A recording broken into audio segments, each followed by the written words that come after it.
지금 이 새 공무원 사건은 지금 재판 중인 걸로 알고 있습니다. 자료가 이게 어느 부분까지 공개가 가능하고 제출이 가능한지를 법무적 판단을 받고 또 이 지금 재판 과정이기 때문에 그 부분도 한번 살펴보도록 하겠습니다. 네, 다음은 윤상현 의원님 질의해 주시기 바랍니다. 우리 64년 만에 문민 장관으로서 기대감이 큽니다. 감사합니다. 예, 후보자님, 네. 우리의 주적은 북한이 우리의 주적입니까? DJ 정부 이후에 북한군과 북한 정권은 우리의 적이다. 이것은 명확히 우리의 나와 있고, 실질적인 그 즉각적인 생각에는 위협이죠. 변화가 없습니다. 그러나 북한은 우리의 주적이냐? 네. 이거에 대한 대답은? 북한뿐만 아니라 우리의 영토, 영의 영공을 위협하는 것은 다 우리의 적 아니겠습니까? 북한은 우리에게 실질적 군사적 위협이면서도 어떤 통일의 파트너죠. 통일의 그렇습니다. 파트너로서 특수한 잠정적 특수 관계에 있죠. 천안함 폭침 2010년이죠. 3월 26일. 천안함 폭침의 이 책임 주체는 누구입니까? 천안함 폭침의 책임 주체는 북한 정권과 북한군이라고 할 수 있습니다. 예, 북한군이죠. 네. 그러면 천안함 폭침이 당시 MB 정부의 강경책 때문에 원인이 있다. 정동영 우리 외교부 장관 후보자님 어제 그렇게 말씀하셨. 그거 동의하십니까? 저는 북한을 항상 두 얼굴로 바라봐야 된다고 생각을 항상 갖고 있는 사람 중에 한 명입니다. 북한은 6.25 전쟁 이후에 항상 호시탐탐 우리 남한을 노렸기 때문에 그런 일관된 신념과에는 변화가 없습니다. 진보 보수 정권을 뛰어넘어서 북한이 하는 것은 항상 우리가 캐션마크를 바라보고서 바라봐야 되고 또 어떤 때는 동족으로서의 또 두 눈으로 또 바라볼 수 있는 그런 후보자님, 그러니까 당시 MB 정부의 강경책 때문에 천안함 폭침 북한이 단행했다. 동의하십니까? 그건 뭐 보는 사람 입장에서 약간 다를 수 있겠습니다. 근데 뭐 꼭 단순히 그 이유만은 아니라고 생각합니다. 예, 사실 저는 MB 정부의 강경책이 아니라 북한 정권의 강경책이죠. 예를 들어서 MB 정부가 태동한 다음에 제가 기억하기로 2008년 7월 달인가 박왕자 씨 피살 사건이 금강산 여행객이죠. 피살 사건이 그거 보면은 의도된 계획된 사살이었습니다. 의도된 계획된 사살. 그래서 MB 정부가 당연히 우리 대한민국 국민 박왕자 씨에 대해서 피살 사건에 대해서 책임 규명해라. 진상 규명해라. 또 재발 방지 대책 만들어라. 책임자 처벌 당연한 요구했거든요. 정상적인 정책을 했거든요. 원칙적인 정책이었습니다. 그런데 MB 정부는 정상적으로 일관된 원칙적인 정책이었는데 그게 꼭 대북 강경책이냐 해서 이런 답변하는 거 보고 제가 놀라서 한번 말씀드렸고요. 전작권 전환 네.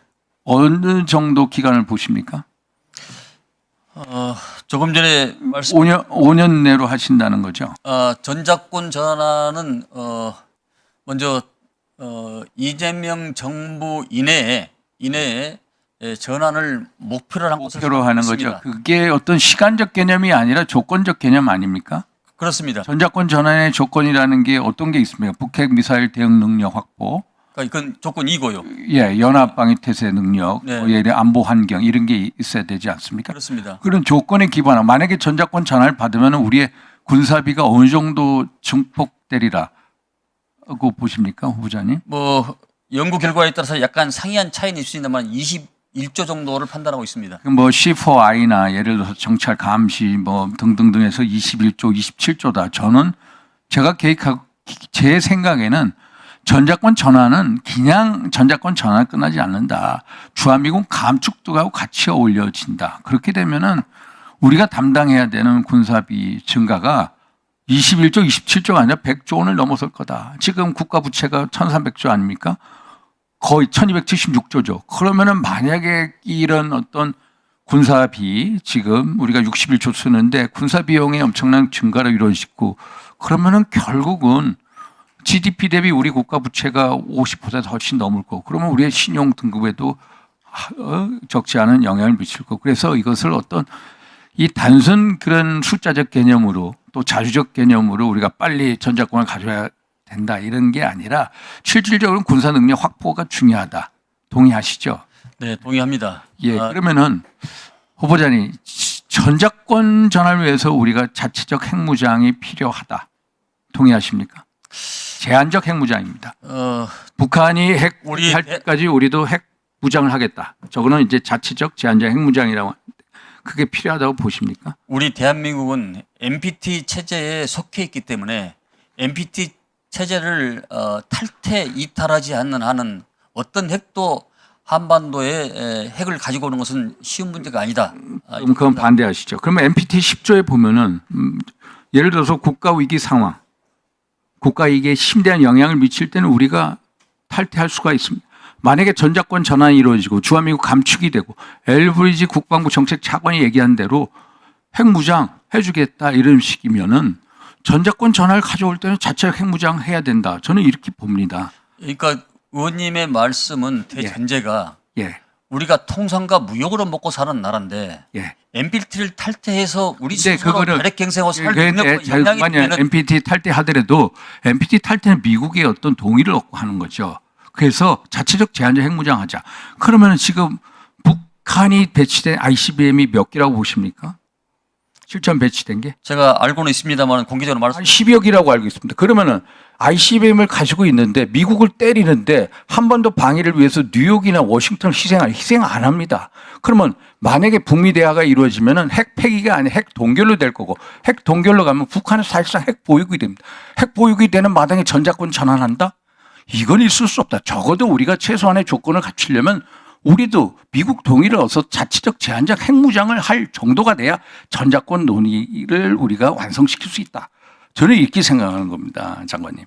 물론 핵이 있을 때 예. 그래서 예. 사실상 한반도 게임 체인저가 ICBM이고 ICBM의 실질적 능력을 볼 때 당연히 미국은 북한을 ICBM 사실상 핵 보유국으로 인정할 수밖에 ICBM 이 없고 그때는 우리가 제한적 자의적 핵무장할 수밖에 없다. 네, 잘 알겠습니다. 예. 그러니까 의원님 말씀에 일정 부분 어느 정도 이해는 합니다만은 우리가 NPT 체제에 속해 있고 IA 사찰을 받아야 되고 여러 가지 국제사회부터 고립무원의 상태가 가기 때문에 우리 역량으로서는 상당히 어려운 문제가 아닌가, 불가능한 문제가 아닌가. 그러니까 조금 전에 말씀하셨다시피 의원님께서 ICBM이 마치 성공한 것처럼 말씀하시는데 제가 판단되기는 ICBM은 성공 여부를 아직 판단할 수가 없다고. 자, 마무리하시죠. 네. 추가 질의해 주시기 바랍니다. 알겠습니다. 다음은 백선희 위원님